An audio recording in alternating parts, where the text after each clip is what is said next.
Estamos en el capítulo 13 de Marcos, estamos hablando sobre los últimos tiempos y hemos estado abarcando el tema de la destrucción del templo. Ahí en el capítulo 13 también abarcamos el tema sobre el engaño y al igual manera también hemos abarcado sobre el tema del desastre.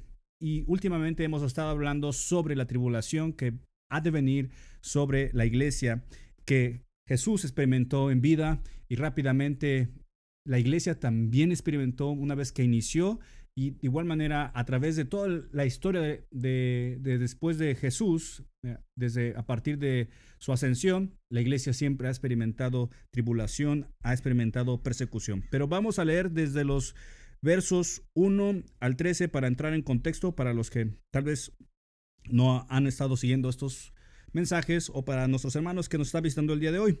Así que saliendo Jesús del templo le dijo a uno de sus discípulos: Maestro, mira qué piedras y qué edificios. Jesús respondiendo le dijo: ¿Ves estos grandes edificios? No quedará piedra sobre piedra que no sea derribada. Y se sentó en el monte de los olivos frente al templo, y Pedro, Jacobo, Juan y Andrés le preguntaron aparte: Dinos, ¿cuándo serán estas cosas? ¿Y qué señal habrá cuando todas estas cosas hayan de cumplirse? Jesús respondiendo les comenzó a decir: Mirad que nadie os engañe, porque vendrán muchos en mi nombre, diciendo yo soy el Cristo, y engañarán a muchos. Mas cuando oigáis de guerras y de rumores de guerras, no os turbéis, porque es necesario que suceda así, pero aún no es el fin. Porque se levantará nación contra nación y reino contra reino, y habrá terremotos en muchos lugares, y habrá hambres y alborotos, principios de dolores son estos. Pero mirad por vosotros mismos, porque os entregarán a los concilios, y en las sinagogas os azotarán, y delante de gobernadores y de reyes os llevarán por causa de mí, para testimonio a ellos. Y es necesario que el evangelio sea predicado antes a todas las naciones. Pero cuando os trajeren para entregaros, no os preocupéis por lo que habéis de decir, ni lo penséis, sino lo que os fuere dado en aquella hora, eso hablad, porque no sois vosotros los que habláis, sino el Espíritu Santo. Y el hermano entregará la muerte al hermano, y al padre al hijo, y se levantarán los hijos contra los padres, y los matarán, y seréis aborrecidos de todos por causa de mi nombre, mas el que persevere hasta el fin, éste será salvo.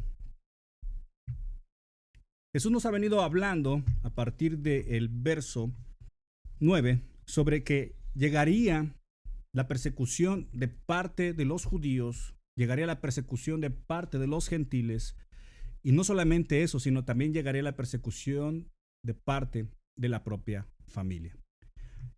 Y es algo real, y es algo que a todos nos va a suceder, especialmente y exclusivamente a los verdaderos creyentes. Los verdaderos creyentes van a sufrir el rechazo por parte de su familia. Por eso dice ahí en el verso 12, y el hermano entregará la muerte al hermano, y el padre al hijo, y se levantarán los hijos contra los padres y los matarán. Jesús muchas veces advirtió que para poder ser sus discípulos teníamos que amarlo más a él que a la propia familia. Nos dice ahí en Mateo capítulo 10, verso 34 al 39, dice: No penséis que he venido para traer paz a la tierra. No he venido para traer paz, sino espada. Porque he venido para poner en disensión al hombre contra su padre, a la hija contra su madre, y a la nuera contra su suegra. Y los enemigos del hombre serán los de su casa. El que ama a padre o madre más que a mí, no es digno de mí. El que ama a hijo o hija más que a mí, no es digno de mí. Y el que no toma su cruz y sigue en pos de mí, no es digno de mí. El que haya su vida la perderá, y el que pierde su vida por causa de mí, la hallará. Eso no significa que no debemos amar a nuestros seres queridos. Simplemente que debemos de poner en primer lugar a Dios, a Cristo. Amarlo a Él primeramente, obedecerlo en todos sus mandamientos. Efectivamente, no solamente amar simplemente con el compromiso de obedecerle de manera religiosa, no, sino de amarlo genuinamente, de que el amor de Dios se desarrolle en nuestro interior para amar a Dios sobre todas las cosas. No es simplemente tener una conducta religiosa haciendo cosas que los religiosos hacen para agradar a Dios. No, nosotros amamos a Dios, por eso es que hacemos lo que hacemos. Así que la realidad que vivimos el día de hoy es la realidad que corresponde a la Escritura, la realidad que se ha vivido a través de todos estos años, desde que Jesús profetizó esto, corresponde a lo que Jesús dijo, a sus palabras. Y además hemos visto todo esto en nuestro estudio. Hay un libro que escribió John Fox, que es el libro de los mártires. Y esto él lo hizo más o menos por ahí del año 1500, cuando empezó la Reforma, cuando empezó el protestantismo allá en Alemania. De hecho, él es inglés. Cuando llegó la Reforma allá en Inglaterra, él empezó a mirar la persecución sobre la iglesia. Y él, con el propósito de demostrar, porque su intención de escribir este libro era que la persecución sobre la iglesia jamás acabaría con el evangelio. Y por eso es que él se propuso escribir su libro y tomó cientos de testimonios de mártires. Y es gracias a él que se puede conocer mucho de lo que se le hizo a la iglesia cuando la verdadera iglesia se separó de lo que era el catolicismo romano. En sus tiempos en los cuales escribió este libro se convirtió en parte esencial de la enseñanza dentro de la iglesia, porque solamente contaban con Biblias en aquellos entonces. Recuerda que la imprenta no tenía mucho, que se acababa de inventar, así que se contaba con algunas Biblias y se contaba con su libro para enseñarlo dentro de las iglesias. Entonces, con esto, las personas aprendieron detalles completos de todas las atrocidades cometidas contra los reformadores protestantes. Es a través como si fuera un periódico donde se viera publicándose todo lo que estaba sucediendo y estaba viviendo la iglesia por ahí del año 1500. Las personas que muy poco podían leer, porque ese era el caso, la gente no sabía leer en aquellos entonces, solamente era exclusivo de algunas personas el tener libros o tener acceso a libros y poder leer. La mayoría de las personas no tenían a su alcance tal cosa, por lo que pudieron ver las fuertes ilustraciones en este libro de los diversos instrumentos de tortura, como el potro, la parrilla, el aceite hirviendo. Y luego también pudieron describir y mirar a través de este libro cómo los santos exhalaban sus almas en medio de las llamas. Sí, formaban hogueras, los amarraban y les prendían fuego. La gente estaba con la expectativa de mirar cuando negaran a Cristo o simplemente el momento en que exhalaban su último aliento. Así que Jesús estaba en lo correcto con respecto a la destrucción del templo. Eso lo hemos mirado y lo vimos anteriormente. Jesús también estaba en lo correcto con respecto al engaño sin fin que habría a partir de su partida y que aumentaría al final, de modo que habrá un Jesús aquí y habrá otro Jesús allá. Tenía la razón con respecto a que iban a aumentar los desastres en todas sus proporciones: guerras, hambres, hambrunas, terremotos. Y tenía razón con respecto a la angustia de la persecución o el martirio, y además de que con esto el evangelio se propagaría por toda la tierra. Y esto lo estuvimos mirando hace 2 semanas, cómo Jesús, de una manera magnífica, de una manera tremenda, él profetizó que su evangelio a través de la persecución se expandiría por todos los sinfines de la tierra. Y ha alcanzado lugares inimaginables el evangelio, inclusive mucho antes que el Islam tomara y abarcara gran territorio, ya el evangelio se había establecido en todas esas áreas. Inclusive hay testimonios de que el evangelio llegó hasta China, hasta la India, tiempos muy antiguos anteriormente. Hoy sabemos que toda esa área está llena del budismo, pero en algún momento hubieron evangelistas que llegaron hasta esos puntos. No solamente eso, sino también muy al norte, allá por Inglaterra, allá con los que ahora conocemos como los vikingos. También el evangelio llegó a muchas de esas zonas y lugares de aquel entonces. Así que hay una cosa que con todo esto, Jesús no se equivocó. Jesús no se equivocó sobre las calumnias, el desprecio, o muchas veces el destierro y el encarcelamiento o confiscación de sus bienes, y finalmente la muerte sobre la iglesia. Jesús no se equivocó con estos detalles. Por lo que con todo esto podemos mirar una observación, que al respecto de esto, entonces él debe ser Dios, porque solamente Dios puede saber estas cosas. Aquí miramos una tremenda evidencia de la deidad de Jesús. Pero además de que como hombre, no solamente él como Dios, sino como hombre, él también personalmente sufrió esto. Cuando vamos a Lucas capítulo 4, ahí podrás mirar que Jesús fue a Nazaret y se metió a la sinagoga donde él vivía, y él abrió el libro de Isaías y comenzó a leer una escritura que hablaba sobre él. Y él dice y afirma que esta escritura se ha cumplido aquí delante de sus ojos. Él les da unos ejemplos de cómo otras personas o los extranjeros recibieron la palabra de Dios, pero la gente del reino la rechaza y eso hace enfurecer a la gente y pasa esto en el verso 28. Al oír estas cosas, todos en la sinagoga se llenaron de ira y levantándose le echaron fuera de la ciudad y le llevaron hasta la cumbre del monte sobre la cual estaba edificada la ciudad de ellos para despeñarle. Mas él pasó por en medio de ellos y se fue. No solamente él predijo estas cosas siendo Dios, sino además que él lo vivió de manera personal. De hecho, es miércoles, el jueves va a pasar la última cena con sus discípulos y el viernes, entre el jueves y el viernes lo van a arrestar y lo van a crucificar.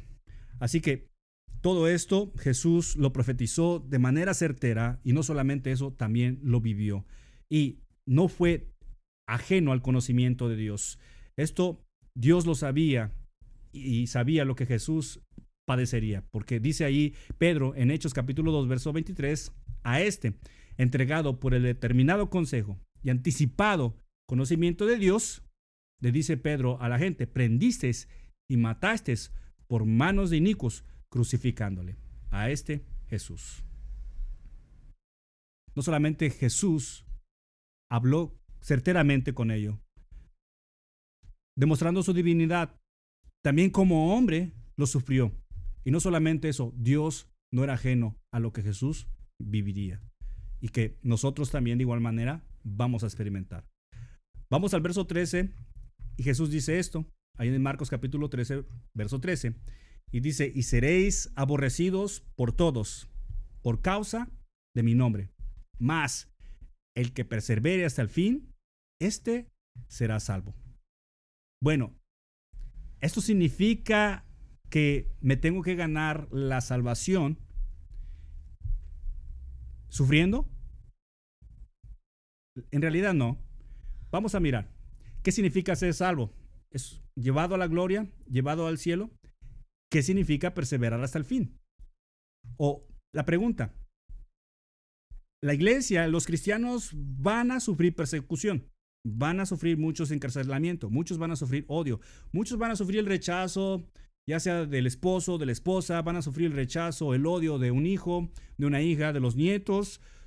Todos vamos a sufrir de manera directa por parte de un ser querido. Pero ¿qué significa perseverar hasta el final? ¿Y cómo se puede sobrevivir hasta el final? ¿Cómo se puede manejar la persecución? Ya sea de parte de los judíos o de los gentiles. Si llegamos a entrar y Jesús decide venir por su iglesia y los que se queden van a sufrir persecución.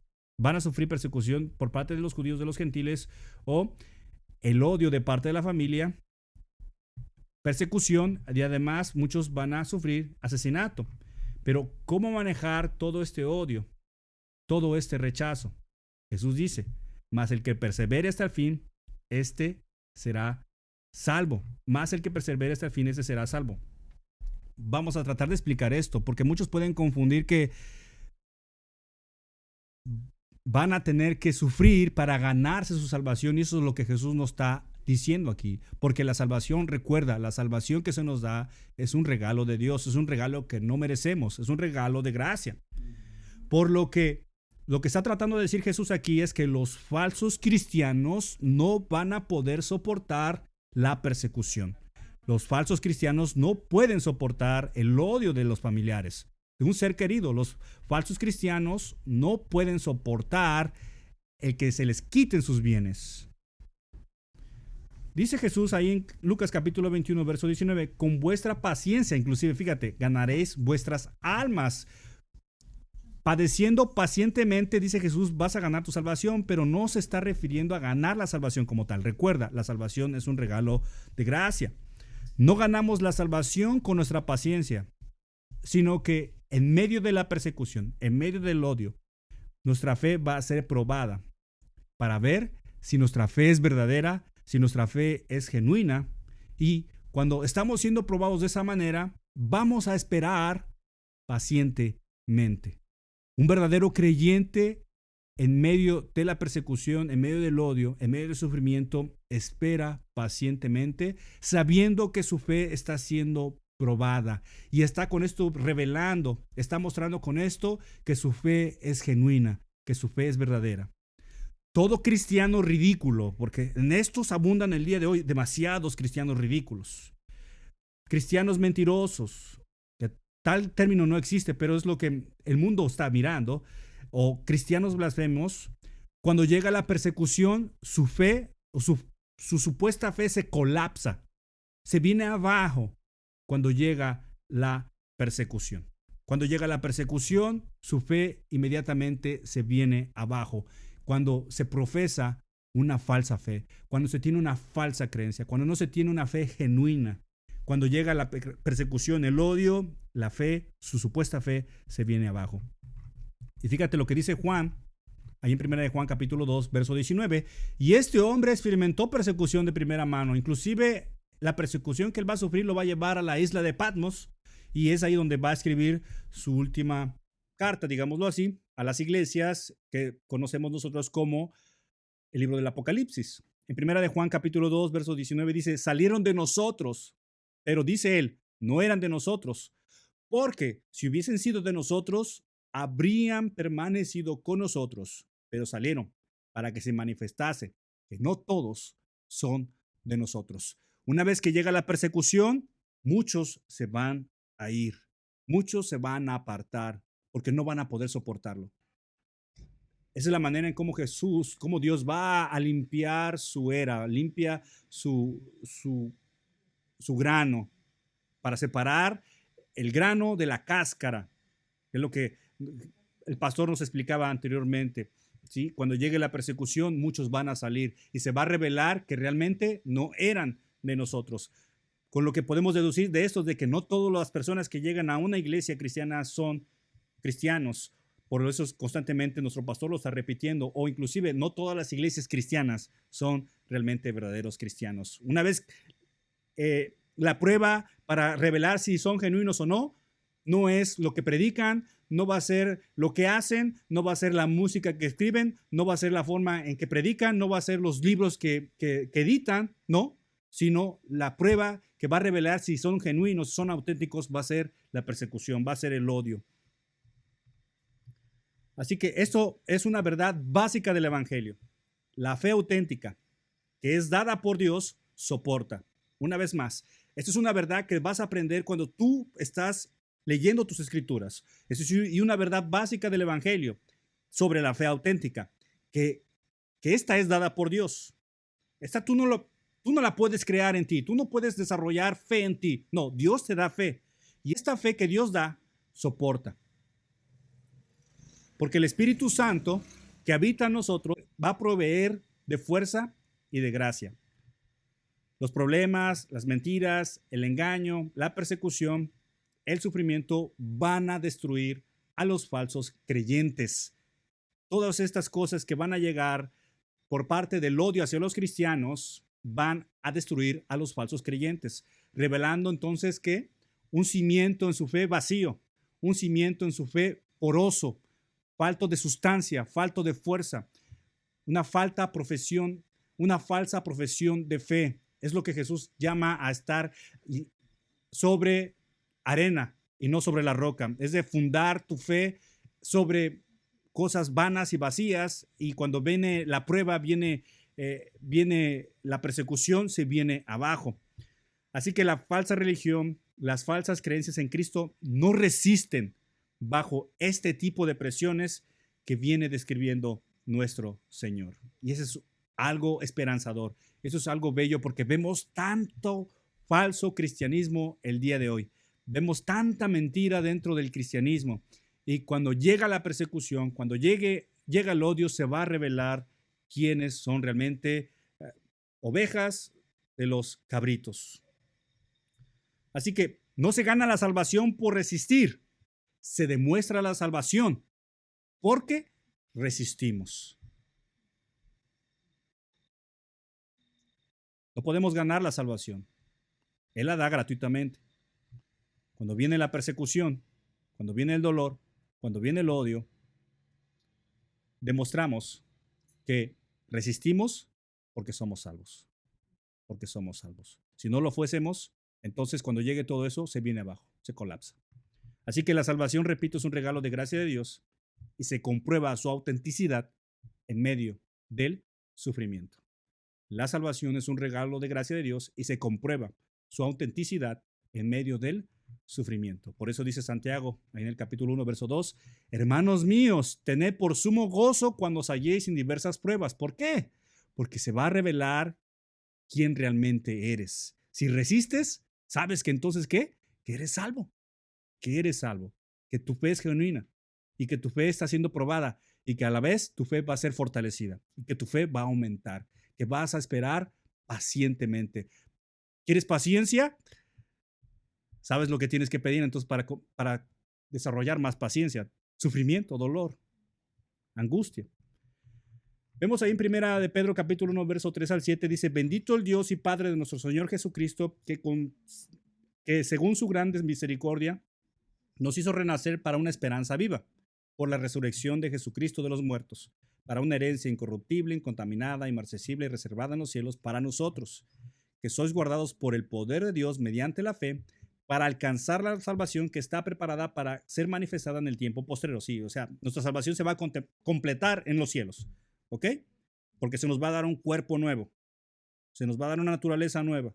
Este cuerpo se va a morir y va a quedarse aquí y se nos va a dar un cuerpo nuevo, en lo cual vosotros os alegráis, aunque ahora por un poco de tiempo, si es necesario, tengáis que ser afligidos en diversas pruebas, para que sometida a prueba vuestra fe, mucho más preciosa que el oro, o sea, tu fe es más preciosa que el oro, está diciendo Pedro, el cual, aunque perecedero, se prueba con fuego, se halla en alabanza, gloria y honra cuando sea manifestado Jesucristo. O sea, va a llegar las pruebas, va a llegar el dolor para que tú seas refinado, tú seas purificado. Y entonces, cuando te presentes delante de Jesús, te presentes con gloria y con honra. O sea, te veas chulo, pues. Te veas precioso. Y no va a ser gracias a ti, ni gracias a mí, ni gracias al pastor o no sé. No, esto va a ser gracias a Dios. Todo lo bueno que nosotros hacemos no es porque nosotros seamos buenos. Nosotros no somos buenos, somos malos. Todo lo bueno que hacemos es porque Dios así lo quiso, así lo quiere. Eso es una gracia de Dios para nuestras vidas. Recuerda, todas las cosas buenas que hacemos no podemos atribuirle un, un valor que nosotros hayamos hecho. No, todo esto lo hace Dios a través de nosotros. Así que la prueba de fe va a producir en nosotros fortaleza y demuestra en sí mismo que la fe es real, que es genuina. Los verdaderos creyentes, la verdadera fe sabe esto, hermanos. Si realmente eres un verdadero creyente y si realmente tienes una fe verdadera, tú tienes que saber esto. Y sabemos esto. Dice Pablo ahí en Romanos capítulo 8, verso 35 al 39. ¿Quién nos separará del amor de Cristo? ¿Quién? ¿Qué puede separarnos del amor de Dios? ¿Qué puede? Si Él ya dio a lo más valioso, Dios dio lo más valioso a su Hijo Jesús por nosotros, que siendo pecadores, que estando destituidos de la gloria de Dios, que no somos buenos para hacer el bien, Él aún así nos amó y dice, entonces, ¿quién nos separará del amor de Cristo? Tribulación, persecución, dolor, angustia o persecución o hambre o desnudez o peligro o espada, o sea, muerte, como está escrito. Por causa de ti somos muertos todo el tiempo. Si recuerdan, no solamente había un odio hacia el pueblo de Israel y persecución sobre ellos, también sobre la iglesia. Además sigue diciendo, somos contados como ovejas de matadero, somos entregados a la muerte como ovejas. Antes, en todas estas cosas, todo esto que acaba de escribir anteriormente, somos más que vencedores por medio de aquel que nos amó. Por lo cual estoy seguro. Y si quieres, acuérdate de esas palabras, subráyalas cuando te sientas culpable, cuando te sientas que fracasaste, cuando te sientas miserable, cuando te sientas que Satanás te está haciendo ver que eres un bueno para nada. Recuerda, por lo cual estoy seguro de que ni la muerte, ni la vida, ni ángeles, ni principados, ni potestades, demonios, ni lo presente, ni lo que estamos viendo ahorita, ni lo que viene más adelante en el futuro, ni lo alto, ni lo profundo. Y por si piensas que existen extraterrestres, ni ninguna otra cosa creada nos podrá separar del amor de Dios que es en Cristo Jesús, Señor nuestro. La verdadera fe, cuando es probada, permanece fielmente, permanece pacientemente, esperando en su Señor, esperando en nuestro Dios. Así que Jesucristo aquí en todo esto nos da una tremenda advertencia. Pero en medio de todo este caos, en medio de todo el dolor, en medio de la persecución, Él nos provee una promesa, nos provee consuelo y nos provee una esperanza celestial. Porque créeme, duele cuando un hijo, duele cuando un hermano, duele cuando un padre, una madre te rechaza, te odia por tu fe. Duele, duele. Pero Dios, Jesús, nos provee de consuelo, nos provee de esperanza. Nada puede separarnos del amor de Cristo. Frente a la realidad de cómo se está desarrollando inevitablemente la historia de la humanidad, es lo que vemos aquí. Vemos aquí cómo se desarrolla la historia de la humanidad desde la destrucción del templo, desde la aparición de falsos cristos, desde guerras, rumores de guerras, terremotos, hambres, alborotos, pandemias. Hemos mirado cómo Jesús ha descrito el desarrollo de la humanidad hasta el día de hoy, juntamente con persecución sobre la iglesia. Y esa es la realidad en la que vivimos. Esa es la realidad en todo lo que hemos vivido como humanidad desde que Jesús dejó estas palabras. Y vemos que de aquí, desde el verso 3 en adelante hasta el verso 13, aquí Jesús ha cubierto toda la historia desde los años en el que estaba viviendo aquí sobre la tierra hasta el día de hoy. Y ha descrito, entre todo este tiempo, habría tribulación y que a partir de eso se va a desencadenar los últimos días. O sea, hemos mirado simplemente la historia de la humanidad de los versos 3 al 13. Del verso 14 en adelante, entonces ahora sí, vamos a mirar cómo se va a desatar los últimos tiempos. Así que, hermanos, hemos abarcado. Jesús abarcó toda la historia de la humanidad a partir de su primera venida hasta el día de hoy. Y si notas todo lo que hemos leído y estudiado hasta el día de hoy, todo se ha cumplido a la precisión. ¿Qué nos queda entonces cuando vemos el dolor, vemos el sufrimiento, vemos que no hay esperanza? Es que hay esperanza. Es que hay refugio y que en Jesús podemos encontrar consuelo, esperanza, y sabemos de que ahora nuestra fe está siendo probada, está siendo refinada, y si soportamos pacientemente, eso significa que nuestra fe es genuina, y eso debe de causar, en vez de tristeza o dolor, angustia, gozo, felicidad. ¿Por qué? Porque sabemos que nos espera un tiempo donde estaremos con nuestro Señor por la eternidad.